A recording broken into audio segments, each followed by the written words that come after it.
नमस्कार, ये धर्म रहस्य है और मैं डॉक्टर राजीव निस्प्रेह आपसे बात कर रहा हूं अपने चैनल धर्म रहस्य विद डॉक्टर राजीव निस्प्रेह के माध्यम से। आप जानते हैं वो क्या चीज़ है जो आपकी प्रगति में बाधक है? ऐसा क्या है जिससे आपके कार्य बनते बनते बिगड़ जाते हैं, जिससे आप सफलता प्राप्त करते करते असफल हो जाते हैं, जिससे आप अपने जीवन की राहों पर पीछे चलते चले जाते हैं, आगे नहीं बढ़ पाते? ऐसे बहुत सारे प्रश्न, ऐसी बहुत सारी समस्याएं मेरे सामने हर रोज आप लोगों के माध्यम से आती हैं। मैं एक बात आप लोगों को बता देना चाहता हूं कि इस सब के पीछे अगर कोई जिम्मेदार है तो आप खुद हैं, आप स्वयं हैं। क्योंकि एक बात समझ लीजिए कि आप अगर कुछ भी नहीं कर पा रहे हैं तो उसके पीछे आपकी नेगेटिविटी, आपका सोच, आपके विचारों में नकारात्मक ऊर्जा का प्रवेश, ये सारी चीजें जिम्मेदार हैं। एक बात आप अच्छी तरह समझ लीजिए कि जीवन जीना एक कला है, एक आर्ट है, लेकिन आप उस जीवन को जी रहे हैं बिल्कुल कैजुअली, बिल्कुल हल्के में ले रहे हैं उसको।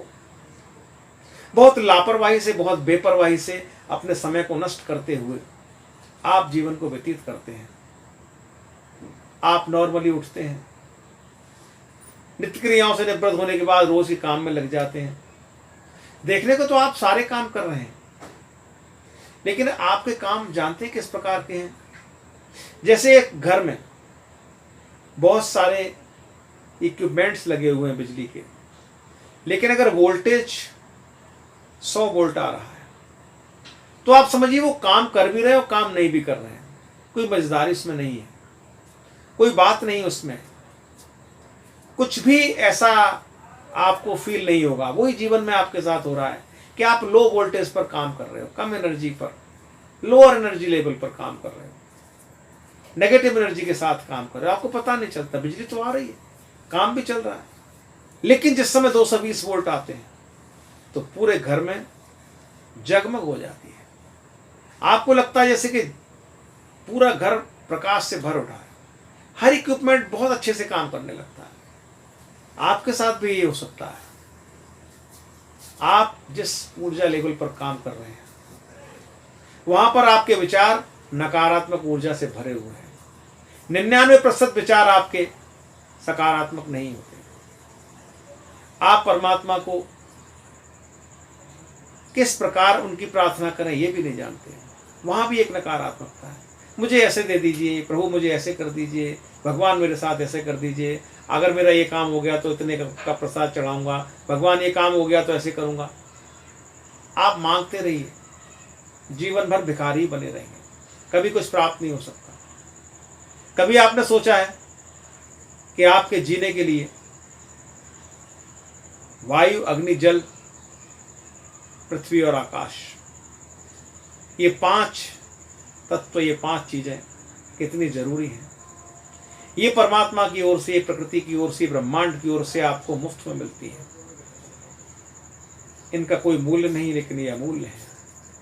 कभी आपने धन्यवाद दिया है परमात्मा को इस बात के लिए कि हे प्रभु, आपने आज मुझे बिल्कुल स्वस्थ उठाया, आज मैं बिल्कुल स्वस्थ उठा हूँ, आज की हवा, पानी, सूर्य, पूरी प्रकृति को समग्र रूप से देख रहा हूँ। आपके लिए धन्यवाद है प्रभु, आपका कोटि-कोटि धन्यवाद है।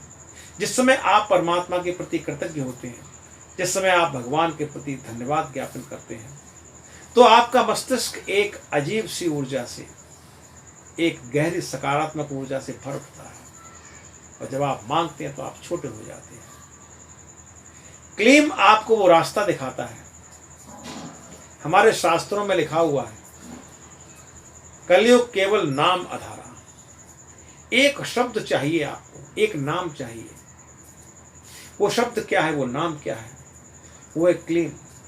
मैं बताऊंगा आपको क्लीम किस प्रकार से आपको करना है, किस प्रकार के करने से वो क्लेम आपके जीवन को प्रकाश से भर सकता है, आपकी असफलताओं को सफलता में बदल सकता है। ध्यान रखिए, असफलता गलत चिन्ह नहीं है। आपके जीवन में असफलता आना जरूरी है।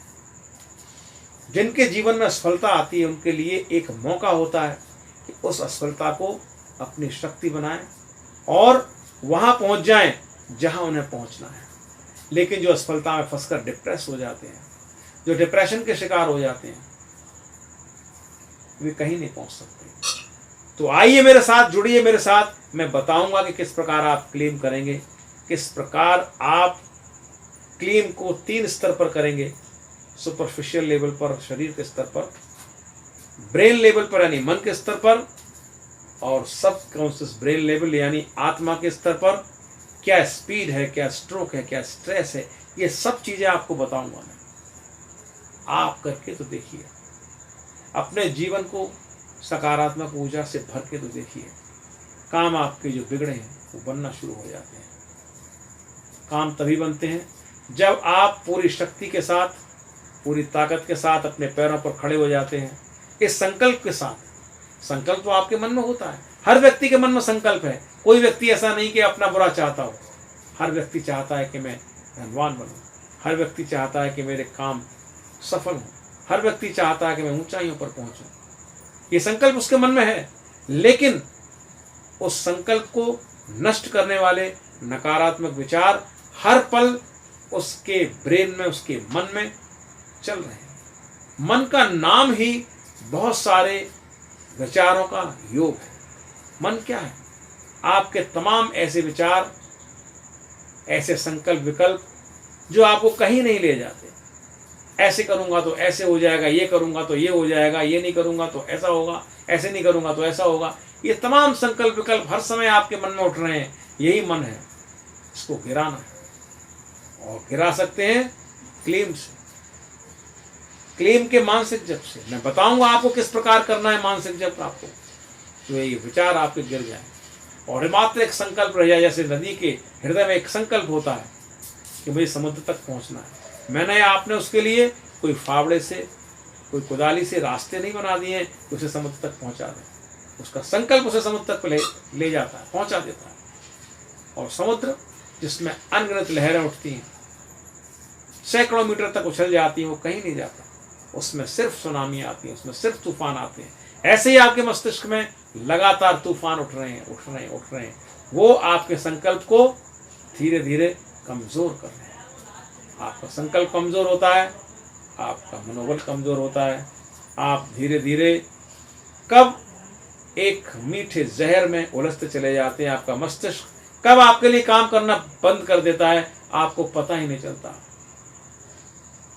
जी हाँ, आपका मस्तिष्क आपके लिए काम नहीं कर रहा। फिर किसके लिए काम कर रहा है, ये मैं बताऊंगा कि ये किसके लिए काम कर रहा है। ये दूसरों के लिए काम करता है। कैसे काम करता है, कैसे उस दिमाग को अपने लिए प्रयोग कर सकते हैं, कैसे क्लेम के माध्यम से आप अपने संकल्प को, अपने महत्वाकांक्षाओं को, अपनी इच्छा को सबकॉन्शियस ब्रेन में यानी अवचेतन मन में दाखिल कर सकते हैं, भेज सकते हैं। ये सारी चीजें क्लेम से होती हैं। तो लगातार करते रहिए क्लेम, लगातार उसका प्रशिक्षण लेते रहिए, लगातार मुझसे बातें करते रहिए। देखिए आपका जीवन कहाँ से कहाँ पहुँचता है। लेकिन करना तो आपको ही पड़ेगा। साइकिल तो चलानी पड़ेगी आपको ही। अगर आंगन में आपके में साइकिल रखी है, आप रोज उसे कपड़े से पोंछ रहे हैं, साफ कर रहे हैं, रोज उसके बारे में कल्पना करते हैं कि मैं इस तरह सीट पर बैठ जाऊंगा, फिर पैडल चलाऊंगा, फिर हैंडल इधर घुमाऊंगा, फिर उधर घुमाऊंगा, कोई सामने आएगा तो ब्रेक लगा दूंगा, फिर भीड़ कम होगी तो वहां पर तेज चलाऊंगा, भीड़ ज्यादा होगी तो धीमे चलाऊंगा। सारी कल्पनाएं आपके दिमाग में। लेकिन जब तक साइकिल पर बैठोगे नहीं, कोई धक्का मारेगा नहीं, आगे जाके गिरोगे नहीं, घुटने छिलवाओगे नहीं, तोड़वाओगे नहीं, साइकिल चलाना नहीं सीख पाओगे। ध्यान रखो, तो करना तुम्हें है। मैं बताता हूँ रास्ते आपको किस प्रकार से करने हैं। लगातार देखते रहिए धर्म रहस्य विद डॉक्टर राजीव निस्प्रे, और मुझसे शेयर करिए अपनी परेशानियां। परमात्मा आपकी सहायता अवश्य करेंगे। परमात्मा से प्रार्थना कीजिए कि हे परमात्मा, आपका कोटि कोटि धन्यवाद है कि मैं आपके समक्ष खड़ा हूं। नमस्कार, शुभ रात्रि।